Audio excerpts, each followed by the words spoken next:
Yeah, I got to tell you, man. Like, I know you're not like set up in a podcast place yet, but the blurry background with like shadowy figures passing behind you is terrifying. Yeah. It really Clay, is. Hi, Hi, Clay. baby. Hi, Clay.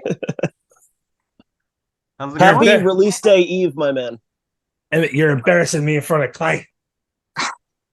You got the goods. I'm not holding him the whole time. I just wanted to show you guys my baby. I think you should do the podcast with the baby. I mean, you should just hold him. He should just do the intro. Oh Like my that. god. Yeah. Wait, was that him or you? I couldn't tell. It's me. We're both bald Okay, I thought so. babies. This is my second son. There you go, little buddy. All right, I'm gonna go give him back to Mama. Here you go, honey. That's a baby. How are You're you, not kidding. Clay? I'm hanging in there. Thank you. I'm alive. We're We're all alive. Yeah. yeah. So they tell us. Yeah. How about yourself? Busy and alive. Yeah. Drowning in deadlines, I think, but I'm good. Yeah. You're a multi juggler. You're always doing five Always. things Yes. at once. Five is an easy day. for 5 Candace. is a late day. Five is 5 o'clock on Friday. Do you get to rest? Like, do you? No, I don't know what that is. Yeah.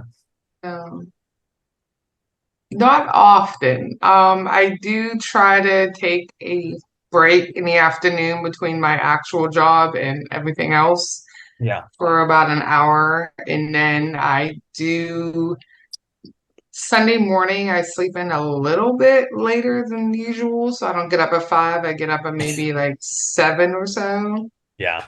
And then usually sometime afternoon, I'll hang out with one of my kids for like an hour or two. Yeah.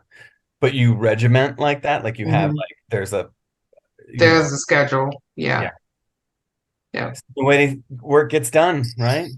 It is the only way work gets done because I have a lot and I forget and I get distracted very easily because it's like squirrel, and I'm off. Yeah. So things are scheduled and written down and worked in. But yeah, if I didn't actually schedule a break, I would just work. So Yeah. And she's on this show now too. yes, Yes. and I'm here We felt you weren't doing enough, so clearly. too much free time. And Clay, not that you asked, but I'm in between. He didn't ask. Working. I know. I just said that, jackass. I'm working on building my studio. In the meantime, I am just picking any room that I can get, and right now I'm in a nursery. That's why I got it blurred. It's not blurred anymore. Just there you go. Mhm. Now it is. Welcome back to Dead Headspace. I am your host, Patrick R. McDonough. I'm joined by my friend Brennan LaFaro. Say hello, Brennan. Hello, everybody. And our other friend, Candace Nola. Say hello, Candace. Hello, Candace. And we're talking to a guest that is a returning guest. His name is Clay McLeod Chapman. Say hello, Clay. Hey. And we're here to, as Brennan said off the air, we're here to talk to you about what kind of mother. It's the book release, the eve of your book release. But before we talk about that, I'd like to know, you've done quite a bit since the last time you were on. That was episode 160 when we promoted Ghost Eaters, and that was the end of August of last year. Wow. So pretty much a year. And in that time, you've worked with Jordan Peele on a couple things in one way or another. And Wendell and Wild was one. The other, the podcast series Quiet Part Loud. Yeah. Right? Yeah. Do you want to talk about, for those that may not be aware of what either one of those is and how your experience on both of those projects was? Yeah, totally. I'll talk about Quiet Part Loud because I really, that one I I just love it. And it's funny because we couldn't talk about it for the longest time. Like when I was on the last time, we had been working on that since like March of 2020. So I mean, like definitely a couple of years of just like sitting on this thing. And they were pretty shrewd about the kind of release where like, you know, Jordan kind of, I guess he mentioned it, or there was like an announcement of some sort, and then like they just dropped, like Spotify dropped the entire series, the this scripted podcast thing that we wrote, that I wrote with this other amazing writer, Mac Rogers. And it was basically like a spooky podcast. And yeah, it was kind of what if what if there was a sonic parasite that latched itself onto um a kind of extremist, maybe right wing radio show, talk show host. And what if they kind of created a whole new kind of world order of ickiness out there? It was a terrible synopsis of it, but that's what I got. I would Uh, call it intriguing. I'll take it. Fascinating, not terrible.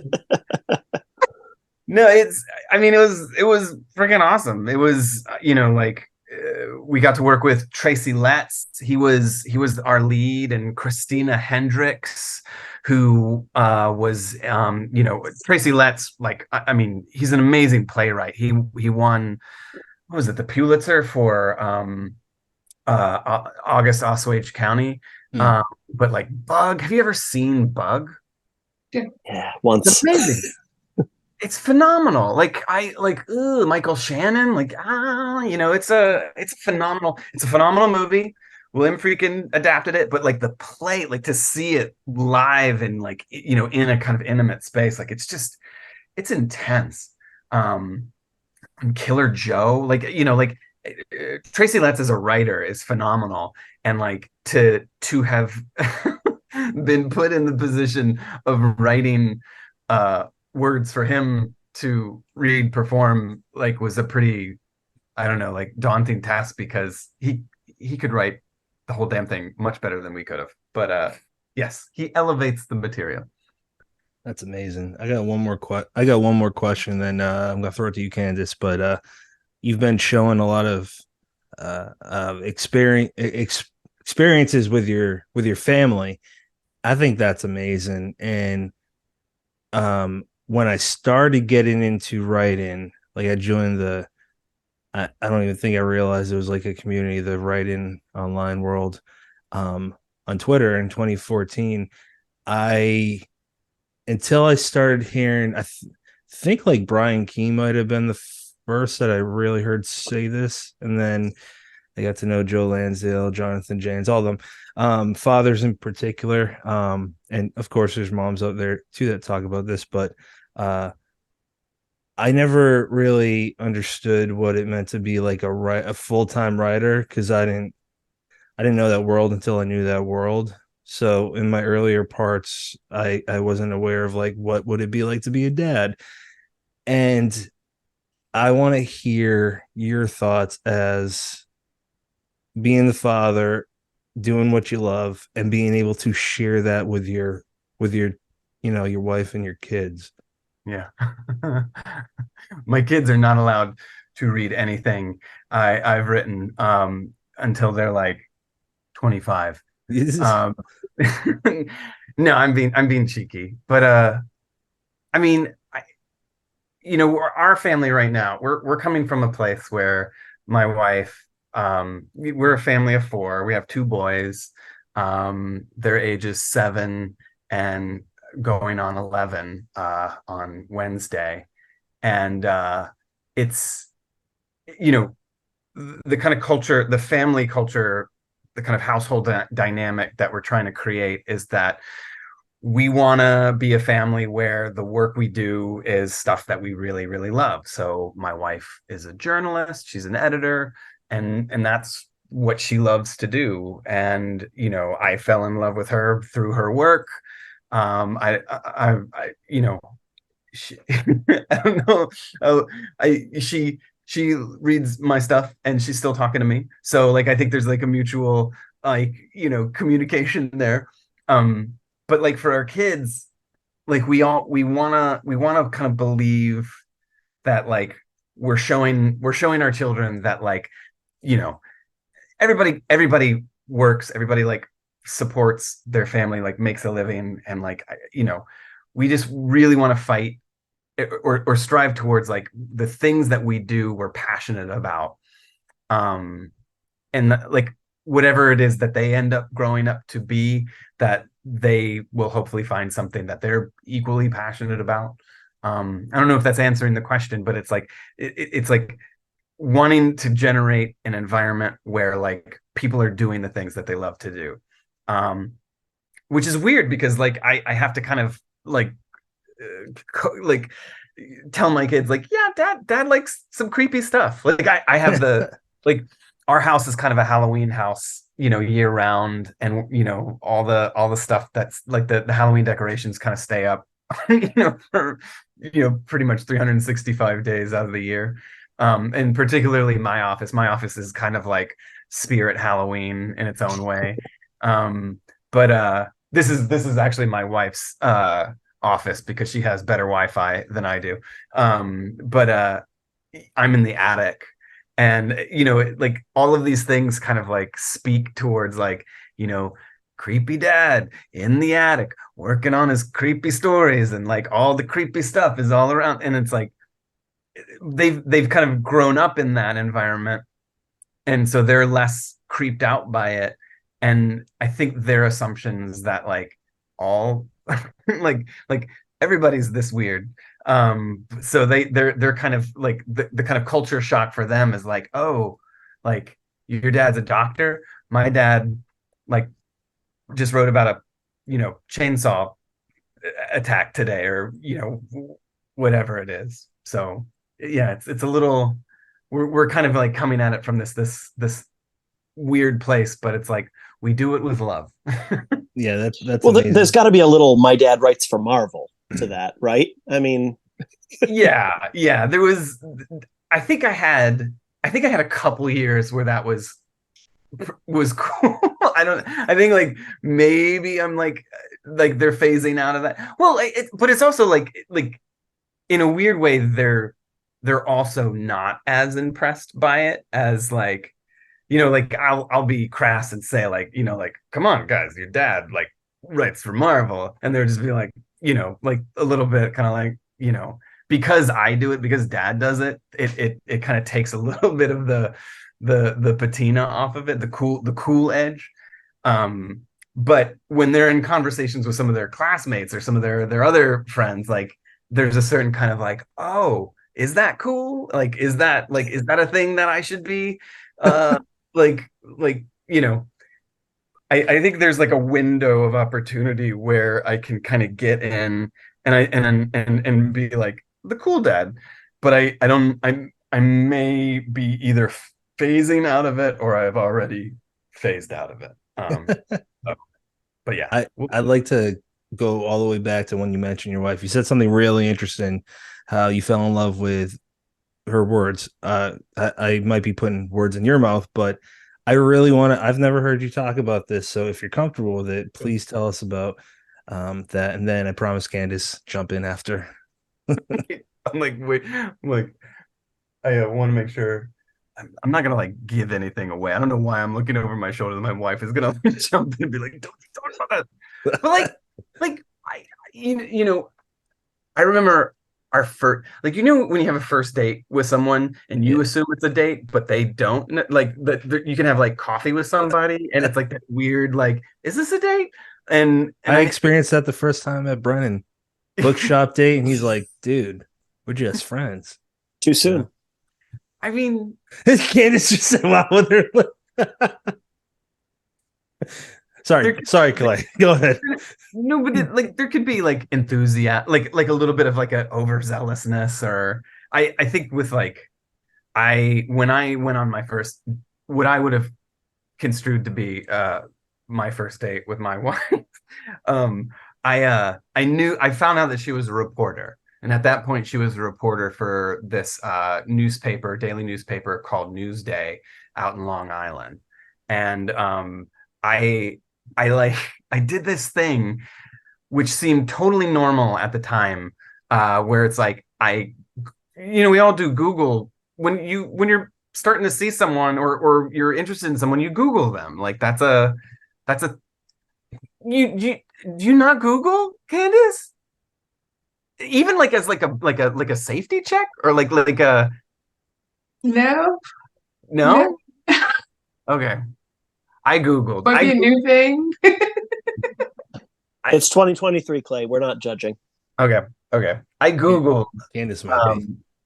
and I found like a bunch of her articles online, and I read and and I printed out a bunch of them, and like kind of highlighted or underlined passages that I thought were really cool, and like basically like created a dossier of her and her work.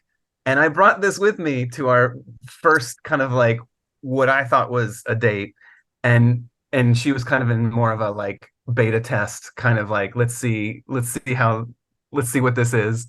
And the conversation kind of got to that place where I was like, I like pulled out this like folder of all of her, of like a bunch of her articles, and I was like, here, like look at this one that you wrote years ago, and like, isn't that cool? Like, oh, look at this line, like wow. And she was kind of a little bit like, whoa, like let's pump the brakes here, man. And so I had to like, what did I have to do? I basically had to like show her that I wasn't a stalker, I guess. Yeah. But that's also really sweet though too. Like you researched her and compiled an entire thesis on her, which is kind of incredible and maybe creepy and it's actually really sweet though. Yeah. So I'm sure she appreciated it. Like I don't know anyone that would have done that if it was me. Hey, look at the thing you wrote. Like It's a tightrope walk for sure, but obviously it worked. I mean, that's impressive though, that you cared enough that you wanted to like know her through her work before you knew her. Yeah. Which says a lot about you. So I actually like that a lot. Like I think that was really sweet. So as long as you think the tightrope, like sweet, I'll end, sweet and creepy, I feel like is a fine line. It's a very fine line. But I feel like your intentions were there, and I feel like you meant well, and I feel like the fact that you were so interested in not just her as a person, but in her work and in her words, and like that says a lot about you, that you were interested in the whole person, not just a faction of it, like so many of us are when we first get interested and it's usually like, hey, I like their face, or hey, their sense of humor is great, or it's usually that one thing, but you actually spent some time to look at the whole person rather than just the one thing, which I think is sweet. That's what I totally told her. Like I was like, I'm looking at the get away from me. Like she like pulled out the pepper spray and like get back. Wait, just look at this passage you wrote. I think it's great. I love it. That's seriously awesome though. Like that's super sweet. And that says I mean, like we're all writers, so and we know you, so yeah. We know how sweet you are. I don't know. It's really cute.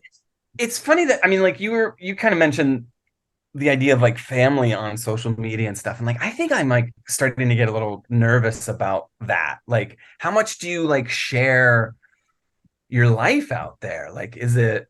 I don't. Yeah. Yeah. And that's I choice. Very, very, very small. Very small. I don't do a whole lot of personal posts at all. Now, everybody that knows me and follows my posts and things, they do know that my kids and my mom are very supportive of everything I do. They're at every convention with me. They all got on my shirts and my merch and stuff like that. So when we are at one, I will post them in pictures and stuff then. Yeah. But other than that, other than me and them at an event or how it went with us, I very rarely post anything about them or like my personal life. Like you'll get a little glimpse, but I usually keep it about the work and about the books and things because people do get a little creepy. Yeah. My middle daughter just turned 27 last month. And I did the whole like mom post, the whole, happy birthday to my daughter. And she looks exactly like me. So I posted a couple of pictures of her. And one of the commenters got a little creepy with it. And I was just appalled. And I was just like, no, sir, that's not okay. And she's 27, but she looks very young. And I didn't post her age. I just posted birthday to her. But if you know her on any day of the week, she looks about 15 at most. I was gonna say you His could. comments were a little creepy, and I was just that's why I don't post pictures of my kids and things like that because people you Yeah, never know what sort of comments you're gonna get. So I tend to leave them out of it unless we're in like a safe space, like at a convention and something like that, and it's a picture of all of us, as a group and stuff like that. Yeah. Yeah. a friend Yeah. of ours, Shane Douglas Keene, that runs Ink Heist, posted a picture of his daughter too, and she's older. But yeah, he experienced something like that too. I'm gonna mute you. Okay, I'm good gonna call. mute you so hard. Mute him. Let's go into the family on social media. I would prefer to talk about what kind of mother. So Clay, we learned a long time ago on the show that we are terrible at giving synopses without giving things away. So I would like to throw it to you to please give us kind of the lowdown on the book that comes out tomorrow. So again, congratulations on getting that out tomorrow. Yeah. I mean, there's a really hard. This one's a hard one to talk about. I mean, I think that there's like the kind of the broad stroke synopsis, which is What Kind of Mother is all about a single mom who's raising a teenage daughter on her own, struggling to kind of make ends meet.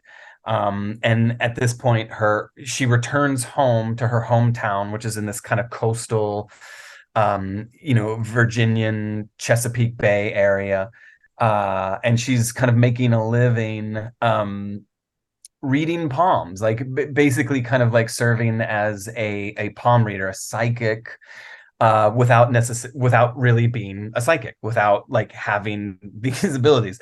As I would assume most kind of storefront psychics are not actually really psychic, but there is that weird suspension of disbelief that a lot of people have. They want to believe that that you can kind of look into one's hands and portend the future. But she, in coming home and returning to her kind of her past, she bumps into a someone from her past, from her childhood, an old flame. And this man his name is Henry McCabe, and he lives on hard times now, because 5 years passed.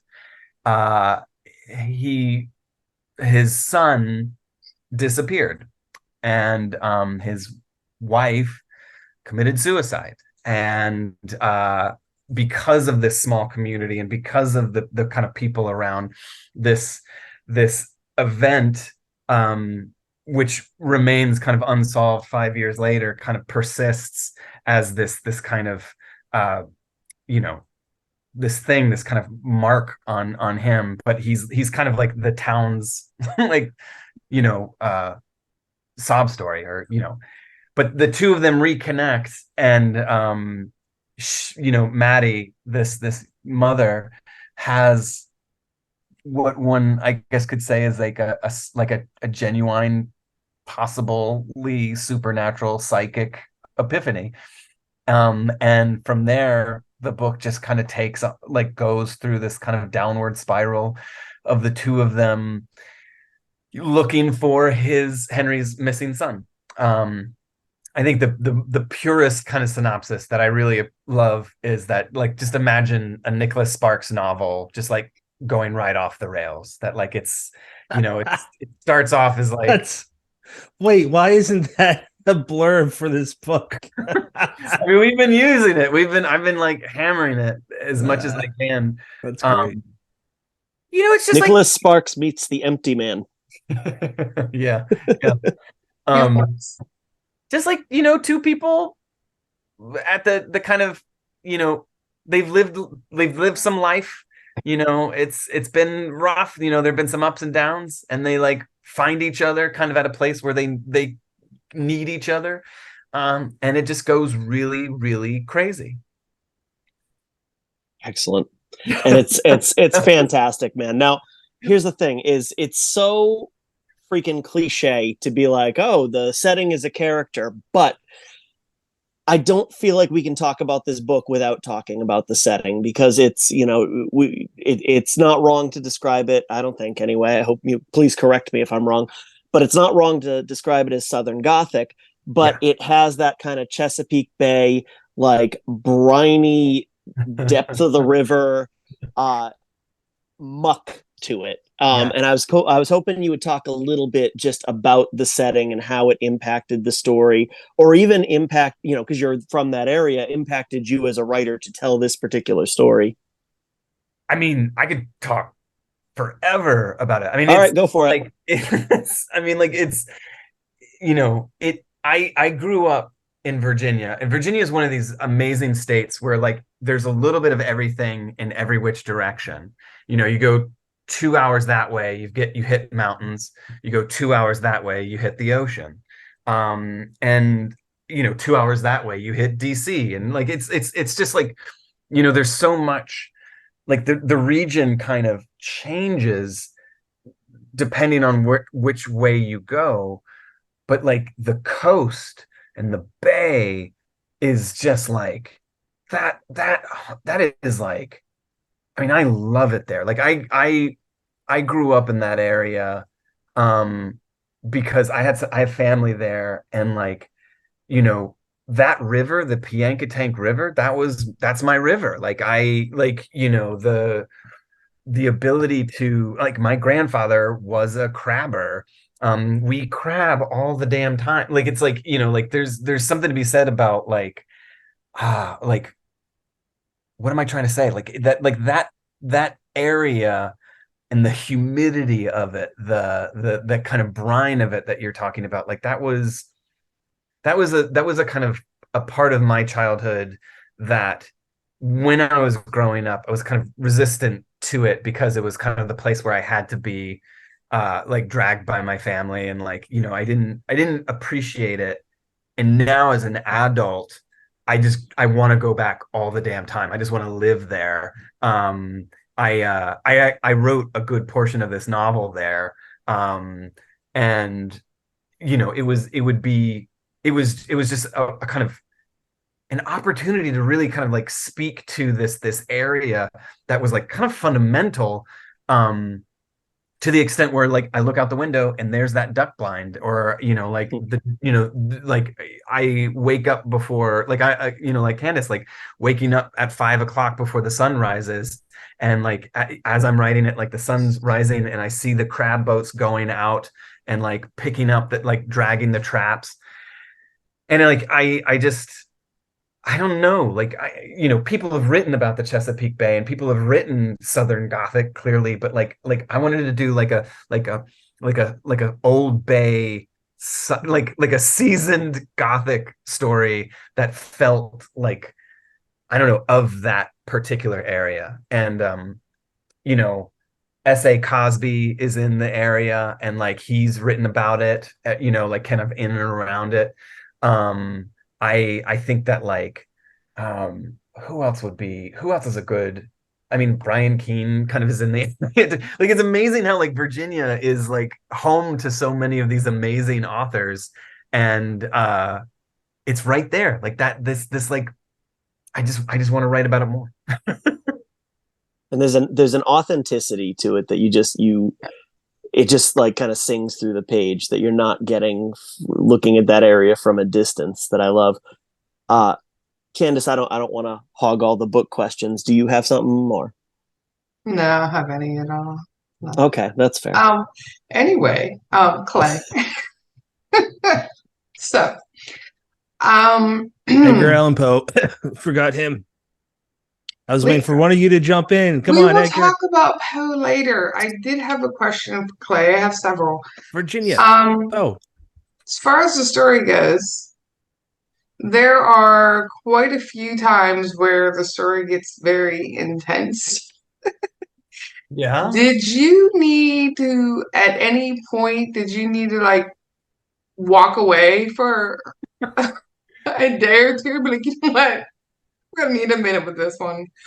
Like, were there any of those like times where it just got a little too real in your head for you and you just needed like a minute to like process that, or no? Well, I mean, it's funny because like my first reaction to the question is like, oh wow, I got intense. Like it's kind of like I did it. Yeah, you did. I don't know. I mean, it's like I think okay, so there in writing, and I mean, maybe can I ask a question back just just for context? Like, talking around what are these intense sections? Is it the Henry stuff? Is it the stuff that happens later in the book? Is it Some of the Henry stuff, but some of the later stuff also kind of put me in a headspace where I was like, oh, okay. But as a writer and knowing the type of things that I write and what takes me out of it for a little bit, I just wondered if any of that kind of hit home with you at the time, or did it not strike you maybe until after you had completed it and kind of did your read through where you were like, well, that got deep. I mean, I think I'm trying to answer the question correctly, and it's like I particularly with the Henry stuff, because the book is kind of split between two narrators. Yeah. Maidie's the main narrator, like she's the kind of structure of the story, I think, and then at its core is this kind of nest doll narrative of Henry, and he kind of comes in at a point where the story starts to veer into its own direction, and writing his section was really intense to me. And like every book that I like, I've really been really extremely fortunate these last couple of years where like Quirk, the publisher, has allowed me to kind of to write these books and in quick succession of one another. And because of that, the learning curve for me is always like to learn from like what lessons have I learned from the previous book, and like starting with Whisper Down the Lane, which was this book that came out in 2021. Yeah, God. It that was like the first time I was like, I need to put some skin in the game. Like I need to like, it's not about like writing about what you know as much as like what are the things that genuinely scare me. Right. And to what Patrick was talking about, like I think that like I started writing about my kids. Like I started writing about being a parent, and I started writing about like what would frighten me the most. And to be honest, like one of the things that frightens me more than anything in the world is the idea of something happening to my kids. And with with Ghost Eaters, a lesson I learned was like like writing about I don't know, like writing about grief and loss and the kind of like emotional undercurrent of someone who is at a place in their life where they are broken. I wanted what I wanted to do with What Kind of Mother, and particularly the Henry sections, was to write from the most raw place that I could, and make it feel grounded and not real as much as just like honest. Like I just wanted to write honestly from Henry's point of view. And like I it sounds so silly to say it, but like, this feels like an acoustic guitar book to me. And like the Henry sections is just like, it's like just someone just like strum, like just like bang, like it's not an electric punk rock Yeah. book, but Mhm. it's like someone just like letting go in a way that feels almost unhealthy. you know Yeah, I get it. yeah. So and and just kind of granting a certain kind of personal freedom to write from that place, to just Mhm. like let it out, man, like just let it go, like let it go. And you know I think in stepping back, it was never so much like, whoa dude, like what did I do, as much as it was like I needed to go to other people and just be like, what did I do, what is this. And like, you get those beta readers, you get those people who kind of the first responder readers who really Yeah. kind of inform the kind of like the kind of like the shape or the sculpting of like the revision process. Right.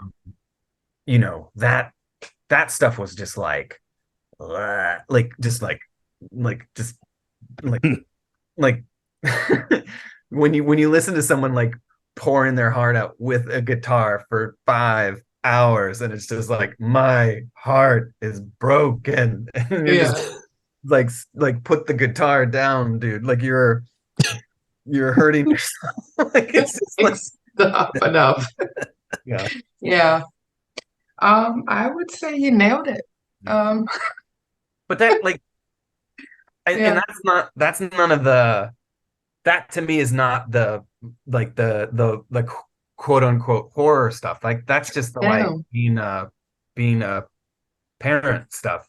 The intense stuff that happens at the end, that's just like, it's just so weird. Like when I pitched it, and I like in the draft, like the first drafting of it, um the all of that Chesapeake Bay, like it's funny how like you kind of imagine the story being one way, and Mm. then Brendan, you're really right that like there was this feeling of the environment impeding upon the characters in a way that I hadn't necessarily accounted for. So like, and this is like encroaching upon spoiler territory, so I'm like couching a lot of this, but like I I had an idea of like what the manifestation, what the kind of end result of all of this is, and it was much more it was very flaccid, very kind of like kind of like just a two-dimensional kind of pale thing. And uh and then I went back to like thinking of like, well, what is kind of singular about these two people, and it's like, oh, they live here, they work here, they're like, all this talk about like kind of living off of the river or living off of the bay, like that stuff was like, oh well, that stuff can totally kind of like become a part of it, like that's a part of what this is. And it genetically just like the DNA just got a little mixed, so that in the revising of it, it just became this whole other thing, as bland and broad and general as that sounds. But it was like the identity came about because of the region, because of the bay, because of the water, because of all of that stuff. And it was revelatory, and it got intense in ways, because it was like, oh, I could do like crabs and jellyfish and like all of these things that felt like, when you look at something for so long, I'm just looking at the river and I'm looking at all this sea life, and it like it why it didn't dawn on me at the beginning to just be like embrace the bay, embrace the water, embrace all the stuff in it. Yeah. Oh my gosh, Clay, I got to tell you, like I'm still sitting here 5 minutes on, thinking about your comments about it being almost an acoustic guitar novel, because that's something that I don't think I ever would have put together. But Yeah. the moment it came out of your mouth, I said that's 110% right. There's this band, and I don't even know if they're still a band. I saw them play 12 or 15 years ago, called Three, and their lead singer, um if you ever heard of the band Coheed and Cambria, their lead singer is like the brother of one of the guys in that band, so they used to tour with them all the time.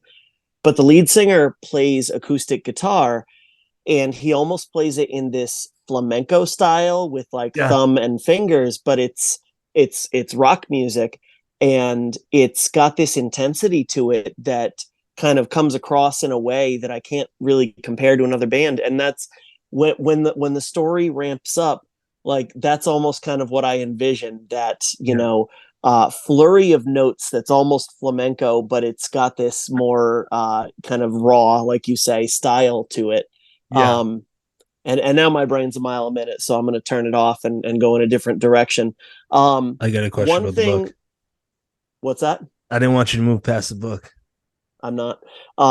So My one bad. thing that you're not necessarily going to take away from the synopsis is the impact of, I guess I would say, folklore and both fairy tales, Brothers Grimm, Mother Goose, whatever you have it. Yeah. I'm curious to hear you talk about kind of that, the fairy tale influence both on this story, but on even on your work in general. Yeah. It's interesting because like I think that storytelling has always been really fundamental. Like I remember my grandparents reading to me in bed, like, putting me to, like, tucking me in and reading me stories. And like I remember my first campfire summer camp ghost story experience. And I remember, or like, you know, even, the kind of South that I grew up in, like the kind of oral tradition is, that's key. Like, our stories are, that's the kind of legacy. And you share it, you spread it, you like that. Like I don't know, like I just find storytelling to be so fundamental. And as someone who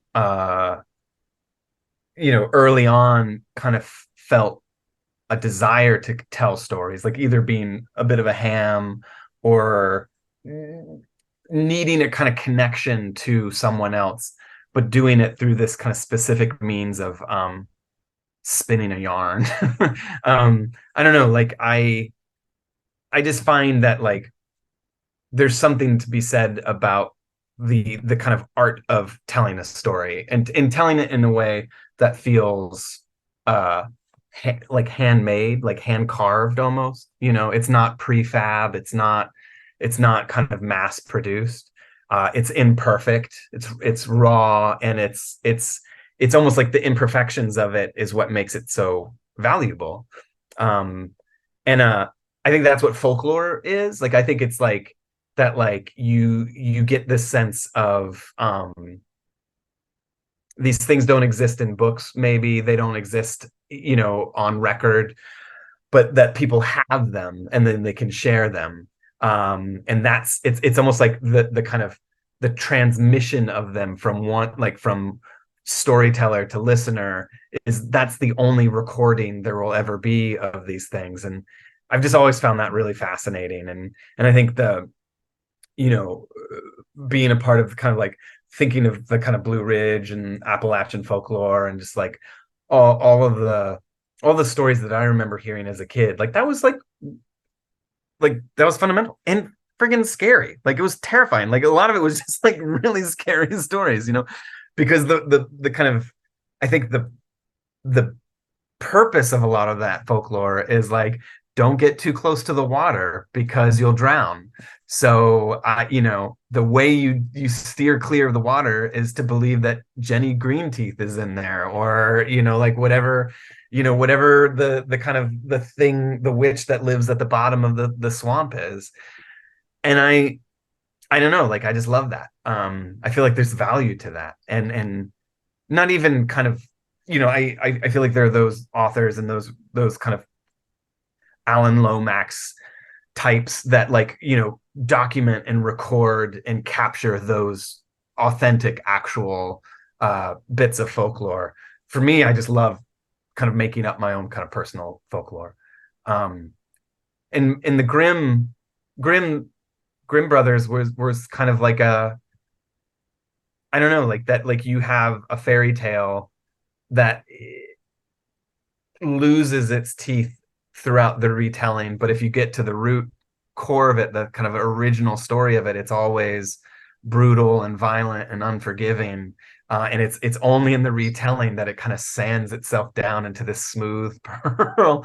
But I don't know, like I just love that, like, if you go to the origins of these stories, like, more often than not, there's like someone's getting their ankles kind of like sawed off, or teeth pulled. And that's I like to kind of return to that. And this book felt like, I call it a Southern Gothic folk horror, because but it's not like based on any particular kind of, like, beyond the region. There's no like, this is not a real kind of bit of folklore. This is not a real fairy tale of the area, but like wanting to kind of create a little new something, like maybe like a like a some sort of like crustaceous little creature that kind of lives out there.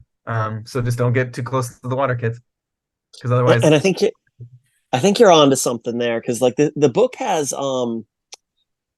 I don't know if timeless is the word I'm looking for, but it's like it doesn't have to be set in the modern age. So as soon as you started talking about that kind of history of oral storytelling, that's something that I feel like, and maybe I'm wrong because I was born and raised in Massachusetts, but it seems like all over the country that's a tradition that is being lost a little bit. So to have it almost kind of reflected in this book that could have happened in 2023, but also could have happened 50 years before, is kind of an interesting, I don't know, tidbit, for lack of better words.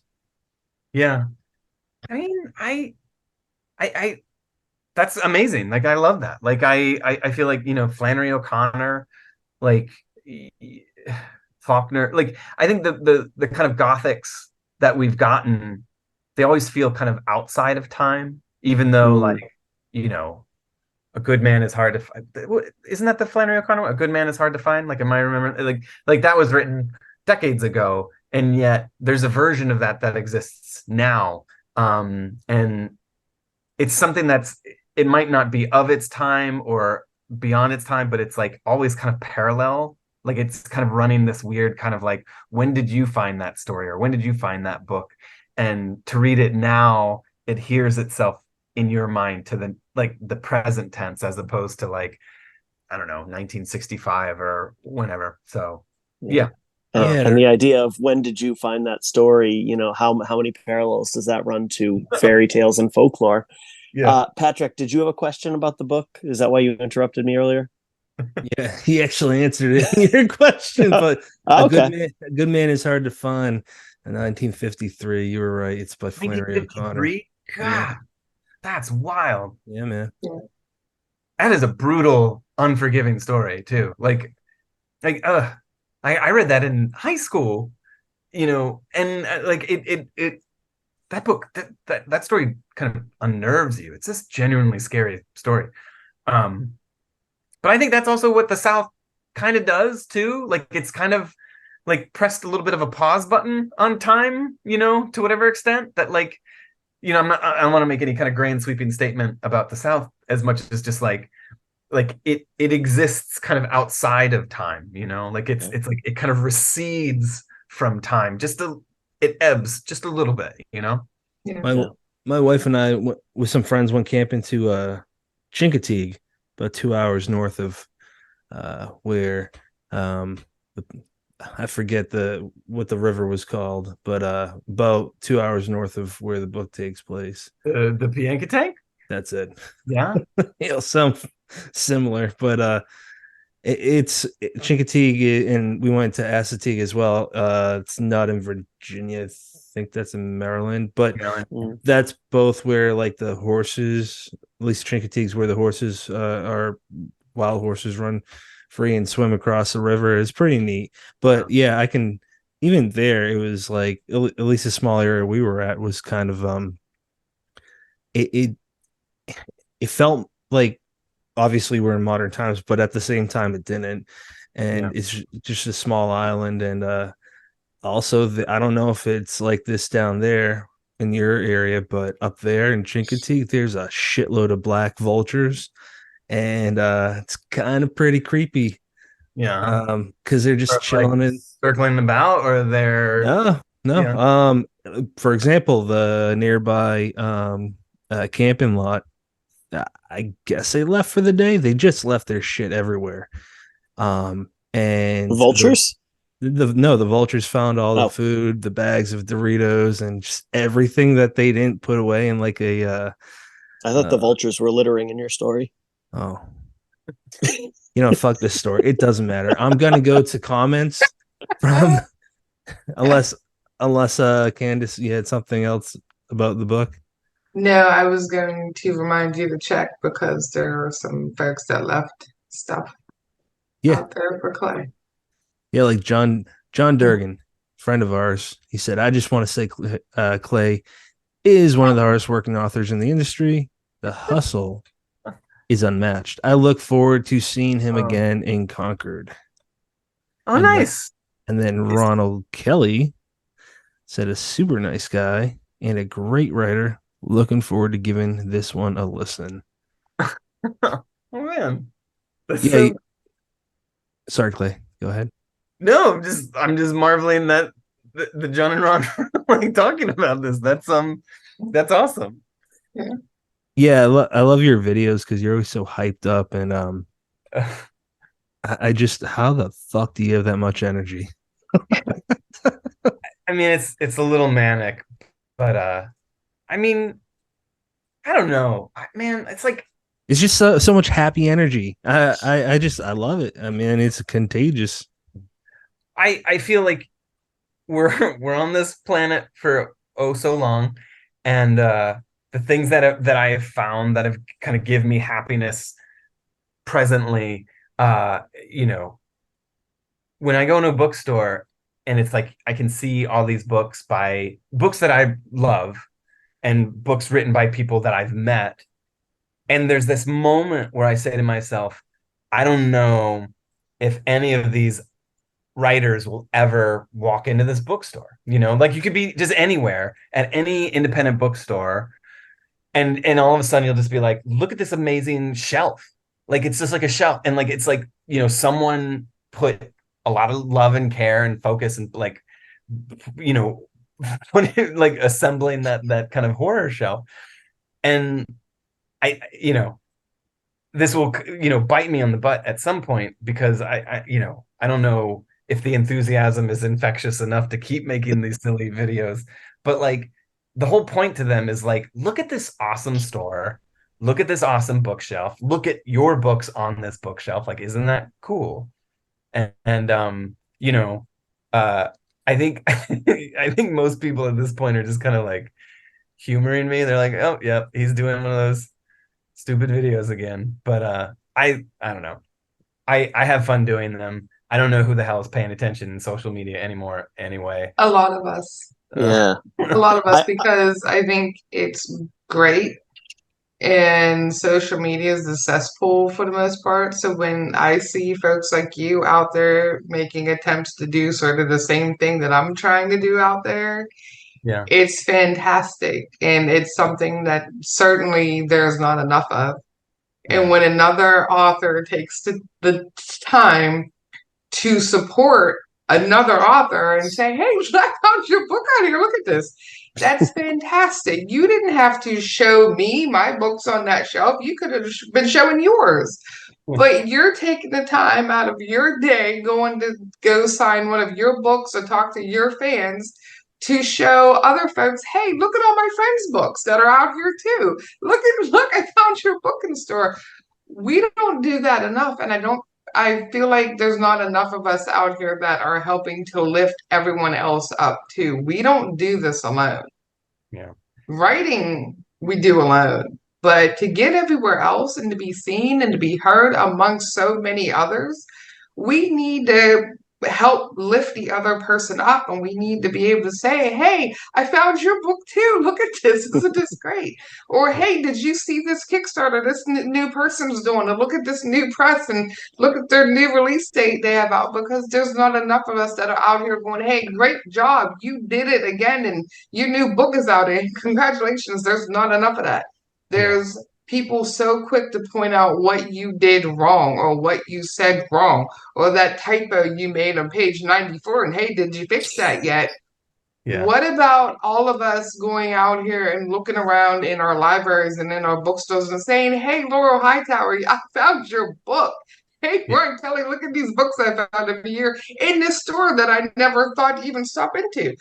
There's not enough of it, and I think it's fantastic. So please don't stop. As long as you enjoy it, don't stop, because when we stumble on those, it makes our entire day. Like, I swear it's the high point of our day when I stumble across your videos online and you're supporting somebody else as well as yourself, or supporting that store. There's not enough of it. And I think it's great. So that's my 2 cents on your videos. Thank you. I mean, there's just like, there's so many cool bookstores out there, and there's no way to really are. Yeah, right. Like I think what these last couple years have kind of taught me is that, it doesn't matter if it's a Barnes and Noble or an independent bookstore, but like the people who work there, 9 times out of 10, they're like people who love books and love to read. And they like the amount of care that goes into those bookshelves, particularly the horror bookshelves, like it just blows my mind, because it's like I there's no kind of payment for that other than the love of it. Like yes, like these bays of horror just like they're just beautiful things. And I don't know, like I think of them as like artifacts or like totems or like just like, look what we like. It's like we're here in Pennsylvania and we found like the great like the horror shelf in Doylestown, or like, it's just I love it. So it's great. Now I'm going to sound like a real asshole here, so please bear with me, but if taking those videos, which I absolutely love, and I think a lot of people really, really enjoy those, despite the fact that you're trying to downplay them, if you walked into every bookstore and said, hey, look, there's Ghost Eaters on the shelf, like it's great. We're impressed by that. That's awesome, man. Like, seriously, good for you. But it's the fact that you are downplaying, like, I'm here, but I'm here with all the people I love and respect and admire, and the people who are like doing it. Look, there's Rachel Harrison. Oh shit, it's Nat Cassidy. That's what makes people love it. One thing we've learned from running this show is we can have somebody on to talk about their book for 90 minutes and people enjoy that. But what they like even better is hearing somebody they already kind of admire, and a writer they already know that they enjoy, talk about other writers that they recommend, and that they would kind of send their works out to the world.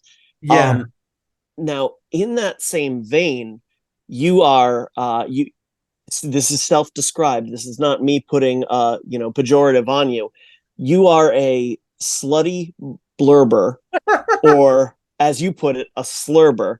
And it's a lot of kind of big releases that come out have your name on the cover, have your name on the back cover. But it's not just that. It's, indie releases, small press releases, a certain collection by one of the people running this show right now has your name on the back cover. And I have not gotten a chance other than through text to say thank you so much for taking the time to read my collection and apply some very, very, very kind words to it. So tell me a little bit about giving back and, just making sure that the people who are coming up have that support from you. Okay. I think it's an awesome responsibility. And I think a bunch of things. I was really lucky to kind of get started in my early 20s, like publishing stuff. And my first book was a collection of short stories. And I was like 24 when it came out. And I remember the process of like, and that was a long time ago. And like the process of like soliciting for blurbs. And I was a kid. I mean, like I was a kid, and like, I was so kind of naive to this process. And it was just so interesting because like in like the publishing industry was a lot different, however many years ago that was. But at that point, like blurbs held power and like everyone was like trying to get blurbs from people. And I'm not going to name any names. I'm not calling anyone out because I don't think that's appropriate. But like there were opportunities where like I did like events with I was the opening act for a very well-known famous author, and like I got to do my reading and then they got to do their reading, and afterwards they were like, that was great, man, like, good job. And I was like, thank you, that is really kind of you to say. I just so happen to have this new book coming out, and it would be amazing to get you to say that on the cover. And I just remember them being like, oh, I'm not doing blurbs right now, sorry. And it was just like a blanket kind of like thing. And I understand the need to kind of protect oneself and to have a kind of a general kind of blanket like that is a self, like I'm protecting myself because I am assuming this particular author probably got that same request a dozen times every day, and nobody, like, you just have to say no at a certain point. I get that. But like in that moment of like just the compliment of like, I appreciate you for what you do. Can you help me? No. It was just it was a real kind of like blow. And I just remember that happening like 3 times where I would just like ask, like it would be a conversation. It wouldn't even be a letter. It wouldn't be an email. It'd just be like someone would be like, hey man, that was really cool. And just being like, can you help me? And then just being like, no. Or even like writing letters to people being like, like someone would give me some author gave me their snail mail address, and they were like I did this workshop with them and they were like so kind, and the workshop was over and they're like, hey, let's keep in touch, like here's my address, like, and like writing them, and just like crickets. And like for a kid in their 20s, like it was just like, what am I, like, why, like what is going on, like why am I failing at like finding someone to do that for? And it's a very like, it's like a knee-jerk defense mechanism. But at the time I was like, I am never going to do that to anyone ever. Fuck that. Like that hurts in a way that's just like sucks. and it really made me, it just like made me mad in a way that like I just never want to be responsible for that feeling. So fast forward 10, 20, 15, 30 years later, and like, you know, I'm now at a place where if someone asks, I'm going to do what I can in my power to read it, to be honest about it, to like support it. Like I just don't think that we should live or exist in a world where people are not saying things about yeah, I don't know. Like I just don't, and I'm saying this in a public sphere. I am terrified that this is going to come to haunt me forever. I'm so sorry. I didn't mean to. But it's the truth. I mean, that's the truth. That's like, I'm a little overwhelmed, and it's a little daunting, and like there's times where I have to be like, like this is like I feel like I can try. I'm gonna do it, but and I'm gonna like regret this moment. So, but like I just feel like if you if some it like I mean, who the fuck am I? Can we curse on this? Like, are we allowed to curse on this? Like, is this like who the You're heck? not cursing enough, honestly. Okay, You're not stirring it up. okay, but no, like Say it louder.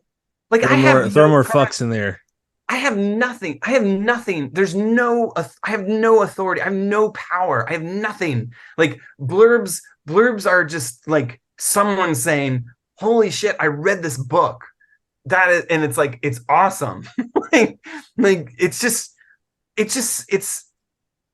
I find blurbs to be frustrating, and like I hate asking people for blurbs. Like, and like I am awful. I am like I have become a very bad blurb requester, because and I feel sheepish about it, like, and I need to kind of like apologize to certain people because they'll be like, hey, that thing that I asked for 2 months ago is due 2 days from now, and I know this is my third email, and like like being like, how do you navigate this world where like we're all busy, we're all doing a million and one different things, and there's just too much stuff to read, but like at the end of the day, if someone is just going to be like, I think your work is good, or I like your work, and I feel like your work, like the people who read your work would like my work, like I don't know, like it just seems like all you're doing is just saying like, this is a book.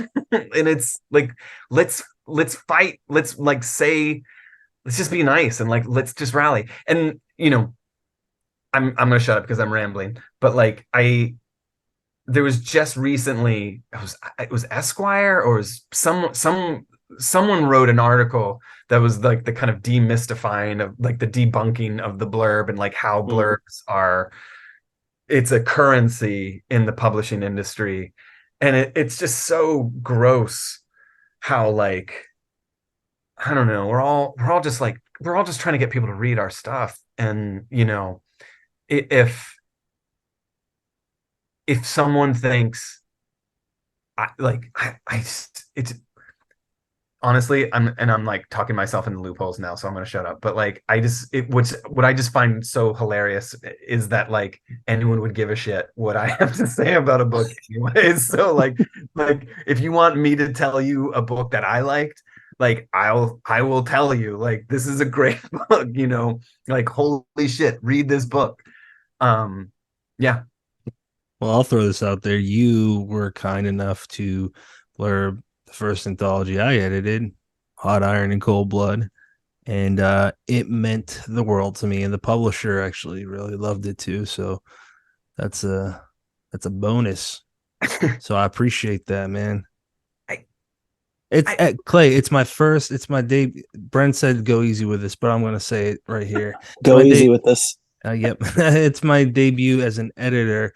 That's a big deal to me. You made it even more special. So Just take the compliment, man. Thank you. I will. Yes. Yes. You made me feel special. That's all, for real. Yeah. I mean, isn't that all we want? Yeah. I've gotten blurbs where it's just like I want to believe. Like I always have this weird problem of like reading the blurb and being like, I don't know if I earned that blurb or if that's the that's the I want to grow up to be that blurb, or I want to write the book that is that blurb. But like, you know, I yeah. I just feel like like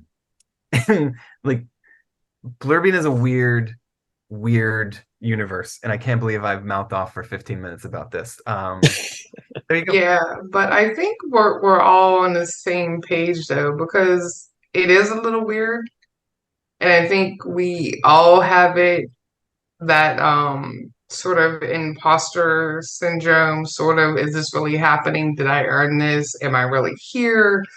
And when some of those blurbs come in that kind of make us blush and make us cringe at the same time, like, did I write that? Was it really that good? Are you serious? Can I? Oh, are you shitting me?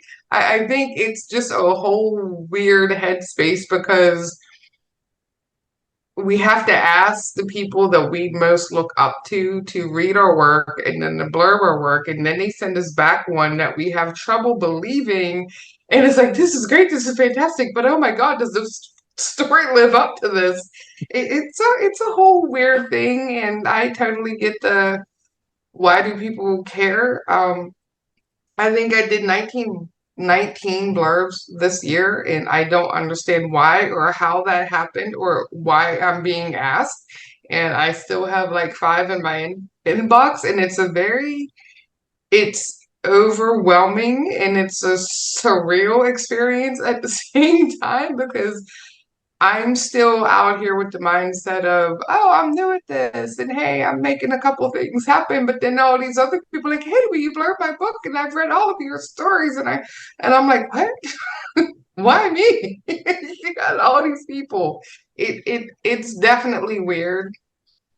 It's nice to see the blurbs when they come back, but I think it's still a lot of a mind trip at the same time. Yeah. Mm. I don't know. Let's wind down to the currently reading. So Clay, shout out. It can just be one, could be a few. What are you currently reading? Oh my God. I This is just finished reading Chuck Wendig's Black River Orchard. Holy moly. Like it's a doozy. I mean, I just feel like I it's over 600 pages, so you're in it, you know. And I feel like that book is going to stick with me for a long time. And I just finished it last night, so like that was a real exciting one. It is a gut punch. Like I just love that he can like live. You know, you talk about like these novels, and it's like you live in a world, and like because it was so expansive, so massive, and yet it feels very intimate. Like it's like a kind of an ensemble piece of like a tight knit community. It feels big, but it's like small at the same time, which is that doesn't sound appealing, or it doesn't sound as sexy as it should. But like there's something kind of like he writes something that is so intimate, but makes it feel so epic at the same time, and I really love that. I I was really what Valancourt and Quirk Books are doing this kind of re-release of some of their paperbacks from hell. And I just read 4 of them back to back.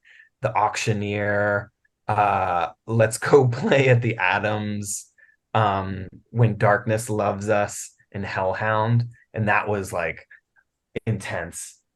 Oh, and the last 2, I read both novella collections, They Lurk by Malfi and Spin a Black Yarn by Josh Mallerman, and like just like I don't know, man. Like reading those two books back to back, Spin a Black Yarn and They Lurk, was so much fun because it was like two authors who I just admire the living hell out of. Yeah, they're great. They're amazing. They're amazing. Yeah, good guys too. Yeah, yeah. And I mean, like those stories, those novellas are just so much fun. Like it's like I feel like Josh Mallerman is having fun. You know, How like, much fun is Doug and Judy in that one? oh God. God. I mean, half of this house is haunted. Like, Oh, feel like that is a story that messes with my mind. yeah. Like that is something that I cannot stop thinking about. Like Mhm. I'm OCD about half of this house is haunted. Ugh, ugh. I read that and I remember thinking that it's like hearing one of those songs where like the refrain is one line and it's almost like the chorus going throughout the song, and it's just you just keep getting the refrain over and over and over again. Yeah, Wild story, really, yeah, really great one. Brennan, love what it. are you currently reading? I just finished A Light Most Hateful by Haley Piper.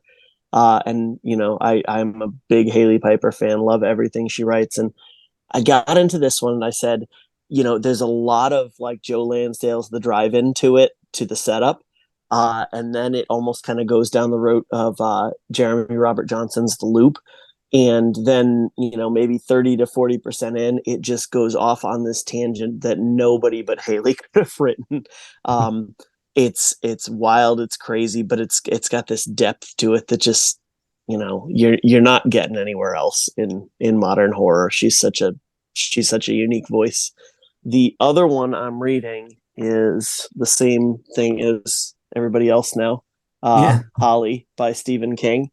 Um, and you know, it's getting a lot of hate, and it's getting a lot of hate because it's like, oh, it talks about COVID and masking and Trump, and it does. It's, you know, if you really don't want any kind of real world influence in your novel, then don't fucking buy this one because you're gonna hate it. But it's like it's got a realism to it, and that's, you know, part of the story. That's, you know, flavoring, dash of sprinkle of, you know, salt and seasoning, but it's a really solid mystery. And you know, we Patrick, you and I have talked about the episode that Neil at Talking Scared was lucky enough to do with Stephen King, and he talks a lot about how King struggles with the who done it, so instead he writes a why done it. So, you know, you get early on, I'm not giving spoilers here, you get early on this,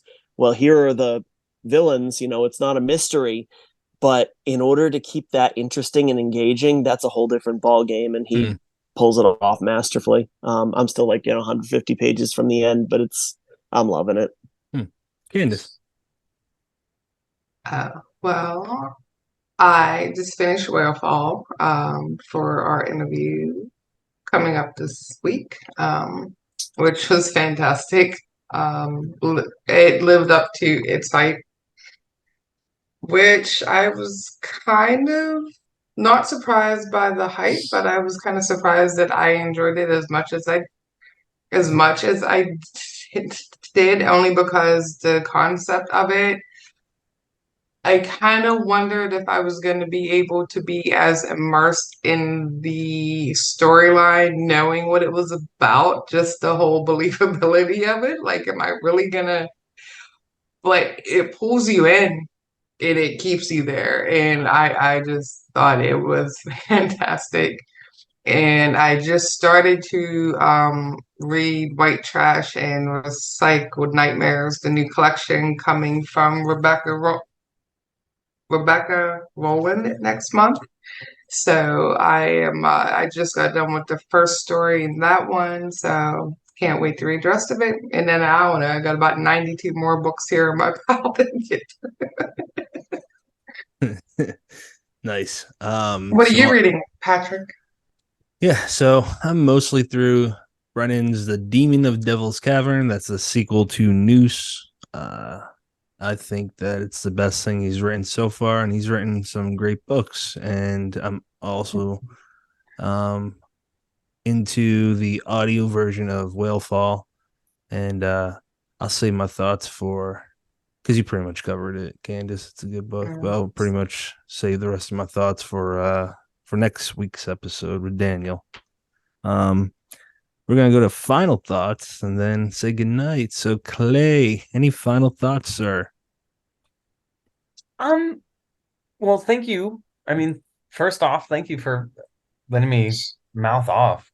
I don't know, like it's nice to kind of talk about the ways in which we can kind of support one another as authors. And that's a nice conversation to have that I feel like, I don't know.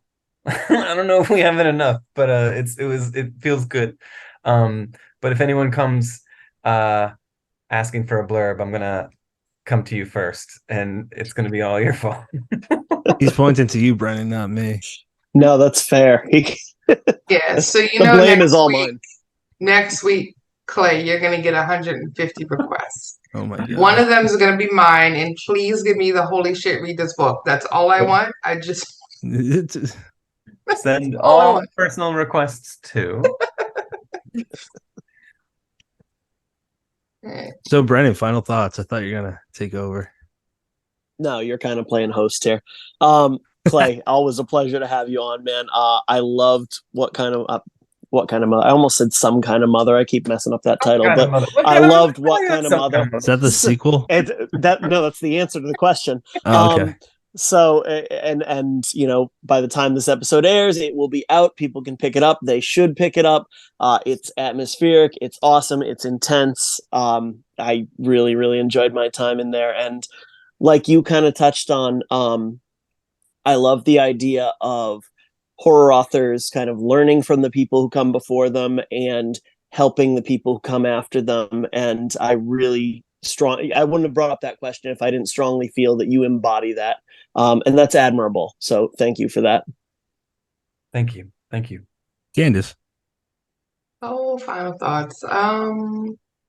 Clay, as always, it was great. I mean, I've met you once, but just being able to like chat with you now and just hear how passionate you are just about everything you do. I just think it's fantastic. I actually wish there were more people out there like you in the world because we need it. Other than that, congrats on the book. It's fantastic. We already went over all of that. And hey, hopefully, we'll have you back in 6 months or this time next year to go over the next, 5-10 things you can do.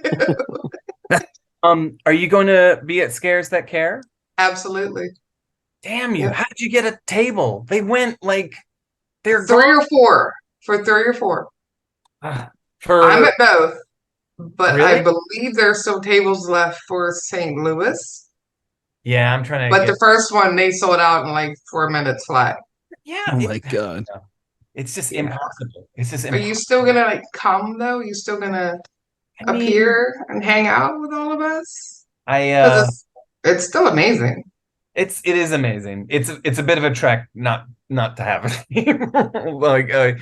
But I don't know. I'm on the waiting list, so fingers crossed. We'll see. Maybe hopefully I'll see you there. Well, I'll be there. I'm at 3 and 4. I'm at the Knoxville TBR Con. I'm going to the Texas one, and then there's a couple other ones. So I'll be around for sure. You'll be at the one in New Jersey too.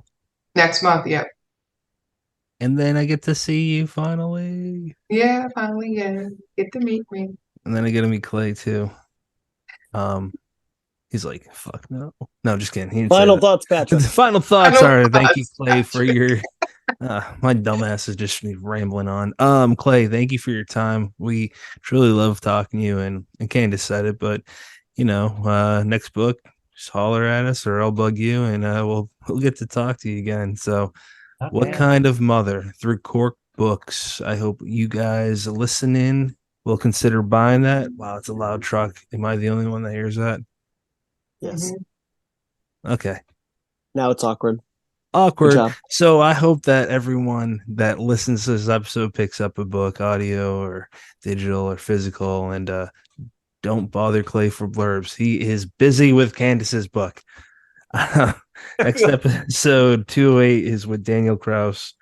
We'll be talking about Will Fall. Talk about Creep Show too. I'm going to bring that up because he is one of the writers for the holiday edition of the comic book, and that's pretty damn cool. And that's in Stephen King's universe, which I don't think is talked about a lot. That's one of my favorite Stephen King pieces of work, but we'll talk about that next week. All right. As always, you have many choices in podcasts. Thank you for picking us.